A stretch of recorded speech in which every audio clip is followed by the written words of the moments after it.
Hello friends, welcome to నవలా హృదయం. ఈ వీడియోలో మనం వసంత శిశిరం నావెల్ నెక్స్ట్ పార్ట్ చూడబోతున్నాం. కథలోకి వెళ్ళిపోదాం రండి. వసంతకు తలంటు పొయ్యడానికి రంగయ్యను పిలవమని వసుంధరను అడుగుతుంది శిశిర. ఆయన గుడిలో బిజీగా ఉన్నారు, మీ ఆయనకు నువ్వే చేయించి నువ్వు కూడా సిద్ధమైరా అంటూ శిశిరను ఇరకాటంలో పెట్టేస్తుంది వసుంధర. తననే చూసి ముసిముసిగా నవ్వుతున్న వసంతను గుర్రుగా చూస్తూ విసవిస మెట్లెక్కి పైకి వెళ్తుంది శిశిర. ఆమె గదిలోకి ఉడుక్కుంటూ వెళ్తుంటే ఆమెను అనుసరిస్తూ వెళ్లాడు వసంత్. గదిలోకి వెళ్లడమే వెనుకగా ప్రేమగా ఆమెను హత్తుకుపోయాడు. ఈ సడన్ హగ్గుకి ఒక్క క్షణం షాక్ అయినా మరుక్షణమే అతని పట్టు నుండి విడిపించుకొని దూరం జరిగి, ఇదిగో ఇలా చేస్తే నేను స్నానం చేయించను, బుద్ధిగా పిచ్చి పిచ్చి వేషాలు వేయకుండా కూర్చుంటేనే చేయిస్తాను, లేదంటే వెళ్ళిపోతాను అని బెదిరిస్తుంది శిశిర. చేయించకు, నేను వెళ్ళి మా అత్తగారితో మాట్లాడుకుంటాను, వసంత్ నిర్లక్ష్యంగా అంటూ వెనుతిరగగా అతని చొక్కా పట్టి వెనక్కి గుంజుతూ, పద, కానీ పిచ్చి వేషాలు వేస్తే మర్యాదగా ఉండదు అని వార్నింగ్ ఇచ్చి బాత్రూంలోకి వెళ్తుంది శిశిర. ఆమెను అనుసరించిన వసంత్ని చూసి షర్ట్ తీయండి అంటుంది గండు ముఖంతో నూనె గిన్నెను చేతిలోకి తీసుకుంటూ. ఆమె బుగ్గగిల్లుతూ, అది కాస్త నవ్వుతూ కూడా చెప్పొచ్చు శ్రీమతి గారు అన్నాడు వసంత్ కొంటెగా. అలాగే శ్రీవారు, వెటకారంగా పళ్ళు బయట పెట్టి నవ్వుతుంది శిశిర. అప్పుడే వసంత్ టీషర్ట్ పైనుండి తీసేయక అతని బేర్ బాడీ చూసి క్షణంలో కంగారు మొదలైంది ఆమెకు. వెంటనే చూపు మరల్చుకుంది, కానీ అప్పటికే గుండె వేగం పెరిగిపోయింది. షర్ట్ తీసేసిన అతడు ఆమె ముందు నిలబడగా నేల చూపులు చూస్తూ పక్కనే ఉన్న స్టూల్ను ముందుకు లాగి కూర్చోమన్నట్లు చేత్తో చూపిస్తుంది. వసంత్ ఆ స్టూల్పై కూర్చోగా నూనె చేతిలోకి తీసుకొని తలకు పెట్టి మర్దన చేస్తుంటే హాయిగా కళ్ళు మూసుకుంటాడు వసంత్. భార్య, అందులోనూ ప్రేమించిన అమ్మాయి ఇలా సేవలు చేస్తుంటే ఎవరికి మాత్రం హాయిగా ఉండదు చెప్పండి. అలా జరుగుతుండగానే తలను వదిలి నూనెను అతని భుజాలు, వీపు, ఛాతీ భాగాలపై రాసి మెల్లిగా రుద్దుతూ మర్దన చేస్తుంది ఆమె. హలో ఫ్రెండ్స్, వెల్కమ్ టు నవలా హృదయం. ఈ వీడియోలో మనం వసంత శిశిరం నావెల్ నెక్స్ట్ పార్ట్ చూడబోతున్నాం. కథలోకి వెళ్ళిపోదాం రండి. అలా రాస్తున్న సమయంలో వసంత్కు ఎలా ఉందో కానీ శిశిరకు మాత్రం హార్ట్ బీట్ 100 కొట్టేసుకుంటుంది. ఇంకా ఎక్కువే కూడా ఉండొచ్చు. అంతటి ఉదయపు చలిలోనూ చిరు చెమటలు పట్టేశాయి. ఏ ఆచ్ఛాదన లేని అతని దేహం, బలంగా తగులుతున్న అతని కండలు చూసి ఆమెకు ఎలానో ఉంది. కానీ కంట్రోల్గా ఉంటూ త్వరగా వసంత్కు కుంకుడుకాయల రసంతో తలస్నానం చేయించేసి, ఇక మీరు మామూలు స్నానం చేసి వచ్చేయండి అతన్ని చూడకుండానే చెప్పేసి బయటకు వెళ్ళిపోయింది. వెళ్తున్న ఆమెను చూసి తనలో తనే నవ్వుకుంటూ ఉండిపోయాడు వసంత్. అతడితో లోపల ఉన్నంతసేపు ఆమెకు ఊపిరాడనట్లుగా ఉక్కపోతగా ఉంది. కాసేపు ఫ్యాన్ కింద నిలబడి చెమటలు తగ్గాక అరమర నుండి అతని కోసం తన తల్లి చెప్పిన డ్రెస్ తీసి మంచంపై పెట్టి తల్లికి సాయం చేయడం కోసం క్రిందికి వెళ్ళిపోయింది. కొంతసేపటి తర్వాత స్నానం చేసి వచ్చిన వసంత్ శిశిర అతని కోసం పెట్టిన డ్రెస్ వేసుకుని సిద్ధమై క్రిందికి వెళ్ళగా వసుంధర, శిశిర, అబ్బాయి వచ్చేశాడు, ఇక్కడి పనంతా పూర్తయింది, కానీ నువ్వు కూడా వెళ్ళి స్నానం చేసిరా, నేను కూడా సిద్ధమవుతాను అని చెప్పడంతో సరేనంటూ చెప్పి బయటకు కదిలింది శిశిర. ఆమె బయటకు వచ్చేసరికి ఎరుపు రంగు కుర్తా, బంగారు వర్ణపు ప్యాంటు ధరించి యమ హాట్గా కనబడుతూ ధనుంజయ్తో పూజ గురించి అడిగి తెలుసుకుంటూ కనిపించాడు అతడు. అతడిని చూడటమే శిశిరకు ఉక్కపోతగా అనిపించి అతడు ఆమె వైపు చూడటంతో టక్కున మెట్లెక్కి పైకి వెళ్ళిపోయింది శిశిర. అప్పుడే రంగయ్య వచ్చి, గుడిలో పంతులుగారు వచ్చారయ్యా, అన్నీ సిద్ధం చేస్తున్నారు అని ధనుంజయకు చెప్పడంతో అతడు వసంత్తో, పదబాబు మనం వెళ్దాం, ఆలస్యం కాకుండా ఉంటుంది కదా అన్నాడు. వసంత్ మేడ మీదకు చూస్తుంటే అతడు శిశిర కోసం చూస్తున్నాడు అని అర్థమై, వాళ్ళు సిద్ధమవటానికి టైం పడుతుంది, ముందు మనం వెళ్ళి కార్ పంపితే వాళ్ళు కూడా వస్తారు, ఈలోగా అక్కడ చేయాల్సిన పనులు చూద్దాం అని ధనుంజయ అనడంతో మరో మాట మాట్లాడకుండా అతనితో కలిసి గుడికి బయలుదేరాడు వసంత్. గుడికి వెళ్లిన వారు అక్కడ పూజకు, హోమానికి కావలసిన ఏర్పాట్లు చూస్తుండగా రంగయ్య భక్తులకు ఇబ్బందులు కలగకుండా దర్శనం జరిగేలా క్యూలు నిర్మించే ఏర్పాట్లలో ఉన్నాడు. కొంతసేపటికి హోమం దగ్గర ఏర్పాట్లన్నీ పూర్తి కావడంతో పంతులు గారు, ధనుంజయ గారు, ఇక్కడంతా సిద్ధంగా ఉంది, మీ దంపతులు వచ్చి కూర్చుంటే ఇక పూజ మొదలు పెట్టుకుందాం అనగానే వస్తున్నాం పంతులు గారు, కారు ఇంటికి పంపాను, రాగానే మొదలు పెడదాం అంటుండగానే రంగయ్య వచ్చి అయ్యగారు అమ్మగారు వాళ్ళు వచ్చేస్తున్నారు, అదిగో చూడండి అంటూ చూపగా పై మెట్టుపై ఉన్న ధనుంజయ్ వసంతులు మెట్ల దారి వైపు చూశారు.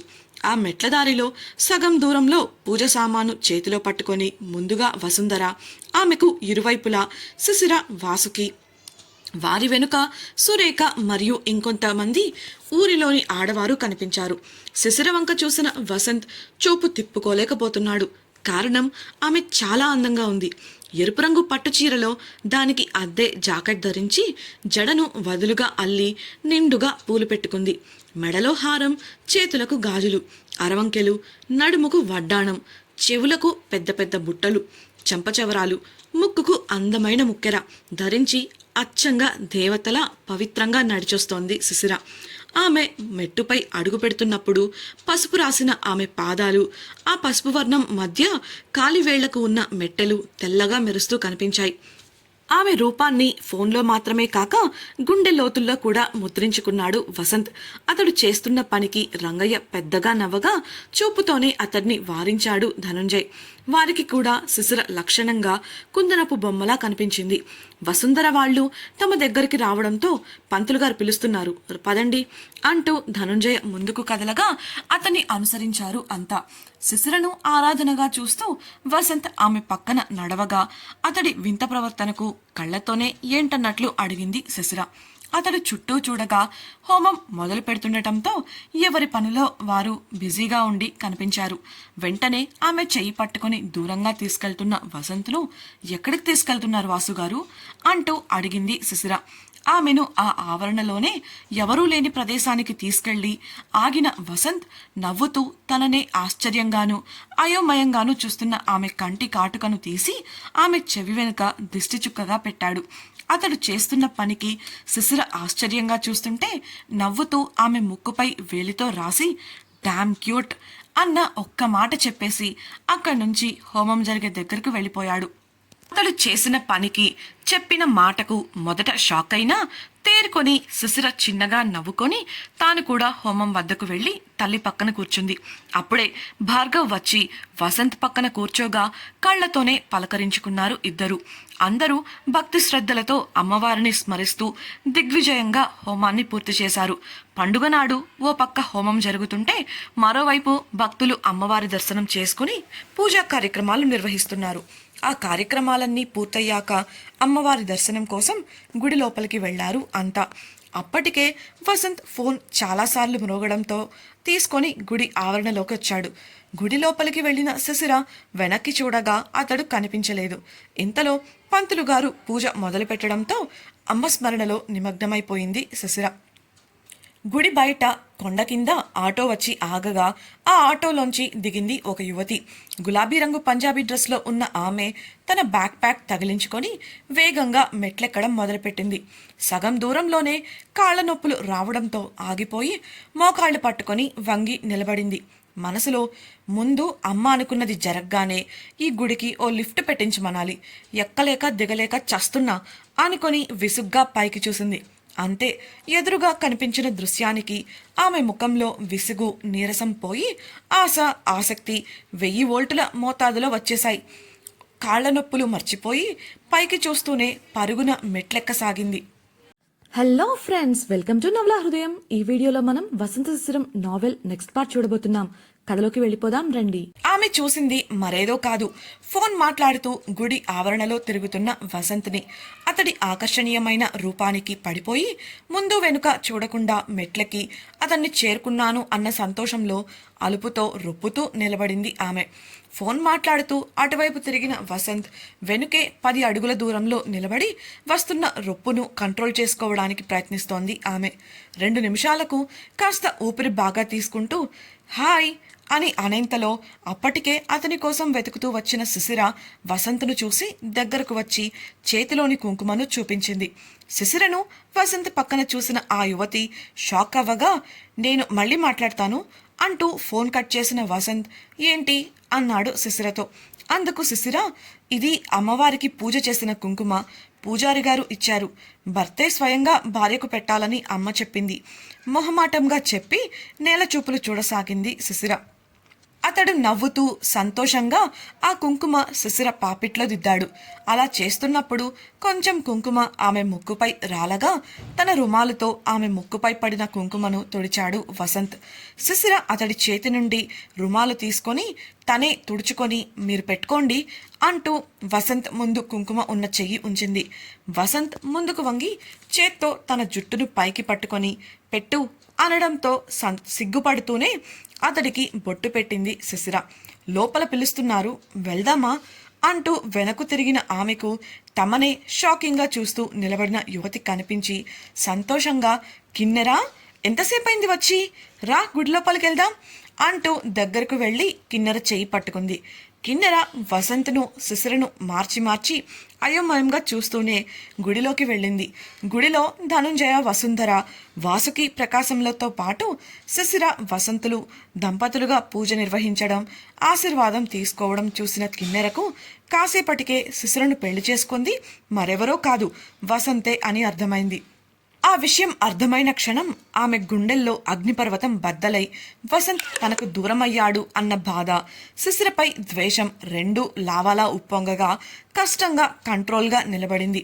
శిశిర పెళ్లి రోజున శిశిరకు సాయం చేయాలనుకుంటూ ఆమె ఆపిన కారులో ఆమె చూసింది వసంత్నే.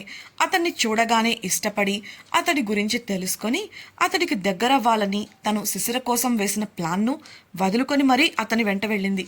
కానీ ఆ రోజు అతడి ఆచూకీ దొరకలేదు. ఈరోజు అతడు కనబడగానే ఆమెలోని ఆశలు మళ్లీ చిగురించాయి. అంతలోనే అతడు అక్క భర్త అని తెలిసి కంటి వెంట నీళ్లు తిరగగా బలవంతంగా వాటిని ఆపేస్తూ శిశిర వసంతుల జంటను ఈర్ష్యగా చూస్తూ నిలబడింది. వెంటనే అక్కడ నుండి బయటకు వెళ్ళిపోయింది, వారిని కలిపి చూడలేక. పూజా కార్యక్రమాలన్నీ ముగిసి ప్రసాదాలు తీసుకొని అందరూ సరదాగా గుడి ఆవరణలో కూర్చొని కబుర్లలో పడ్డారు. వసంత్ శిశిరతో, నాకు చిన్న పని ఉంది, చూసుకొని వస్తాను, ఆమెకు మాత్రమే వినపడేలా చెప్పి అక్కడి నుంచి భార్గవ్తో వెళ్ళిపోగా వసుంధర వాళ్లతో మాటల్లో పడింది శిశిర. డియర్ ఫ్రెండ్స్, నాదొక చిన్న రిక్వెస్ట్. మీరు చేసే చిన్న లైక్ మరియు కమెంట్ నాకు కొండంత ప్రోత్సాహాన్ని ఇచ్చి మరిన్ని ఇంట్రెస్టింగ్ నావెల్స్ ని అందించేలా సపోర్ట్ ఇస్తుంది. అలాగే ఛానల్ ను సబ్స్క్రైబ్ చేయడం మరొకండి ప్లీజ్. కిన్నెర మౌనంగా కూర్చోవడం గమనించిన వాసుకి విషయం అడగగా ఏం లేదు అంటూనే తన ఫోన్లో తలపెట్టింది కిన్నెర. ఫోన్ స్క్రీన్ను అయితే చూస్తుంది కానీ ఆమె ఆలోచనలన్నీ వేరెక్కడో ఉన్నాయి.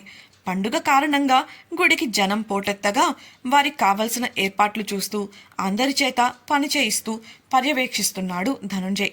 అతడి కుటుంబ సభ్యులు కూడా గుడిలోనే ఉండి ప్రసాద వితరణ, అడిగిన వారికి మంచినీళ్లు అందించడం, ఇలా ఇతరత్రా పనులు చేస్తూ తమ వంతు కృషి చేస్తున్నారు. ఆ రోజు గుడి తరపున అన్నదానం నిర్వహించగా వచ్చిన భక్తులందరికీ కొండ క్రింద అన్నదాన కార్యక్రమం జరుగుతున్న విషయాన్ని మైక్లో చెప్తున్నారు గుడి నిర్వాహకులు.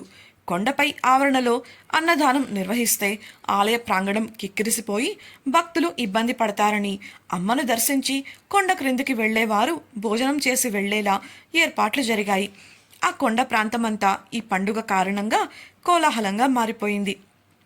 అక్కడే ఉన్న శిశిరకు భార్గవ్ ఒక్కడే ఉండటం కనిపించి వసంత్ కోసం భార్గవ్ చుట్టుప్రక్కల చూసింది.